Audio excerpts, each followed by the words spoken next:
Ça, c'est moi, en plein cœur du laboratoire mécanique de Paris-Saclay. Et ici, on fait un truc assez fou, on peint des murs avant de les casser, volontairement.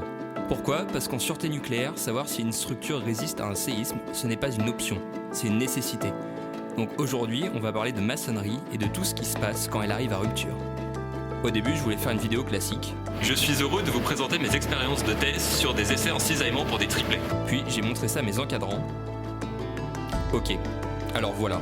Bref, j'étudie la maçonnerie en la cassant. Un matin, j'ai reçu une palette de parpaings. Je les ai regardés, ils m'ont regardé, j'ai paniqué. Xavier m'a dit « Café ?» On a pris un café, les parpaings n'avaient pas bougé.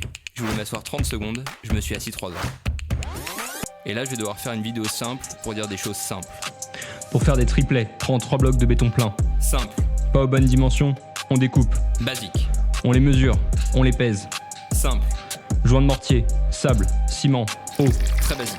Assemblage des blocs, séchage, 28 jours. Basique, simple, basique. Avant de tout casser, on a décidé de faire des essais virtuels.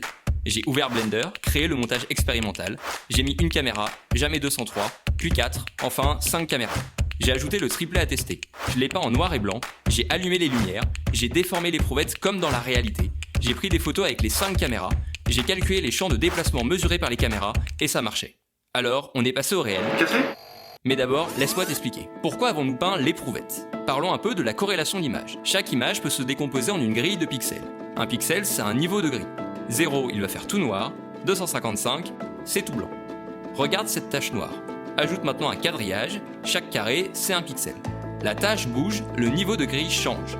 En analysant ça, on peut retrouver son déplacement. Et si on met plein de taches, on peut suivre les mouvements de toute l'éprouvette. C'est pour ça qu'on peint l'éprouvette, d'abord en blanc, puis avec des taches noires. Bref, je suis devenu graffeur.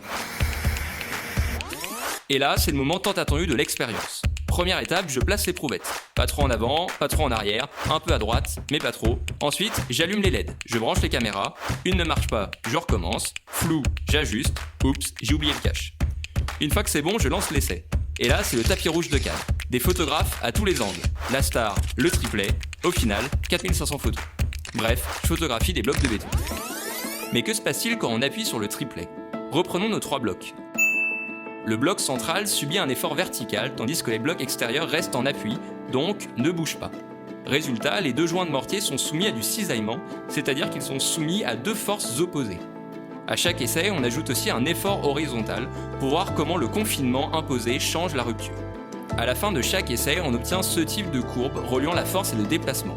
Une première phase linéaire, les blocs tiennent bon, puis la rupture, les fissures apparaissent dans les joints, enfin un comportement frottant, le bloc central glisse contre les blocs extérieurs. Et après l'essai, prenons que 2 caméras, chacune d'un côté de l'éprouvette, 1200 photos à trier, c'est long, trop long. L'algorithme calcule, bref, c'est pas bref. Que nous apprend la mesure par corrélation d'images ? On peut calculer les champs de déplacement pour différents instants et, magie, on voit la fissure apparaître.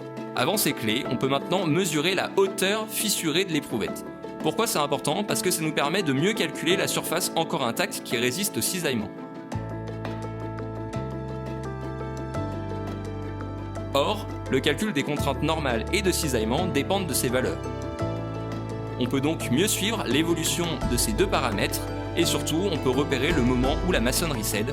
C'est ça le critère de Moore-Coulomb. Si on trace une courbe avec les données de tous les essais que nous avons réalisés, on affine ce critère et on est capable de prédire plus précisément la résistance au cisaillement de la maçonnerie sous séisme.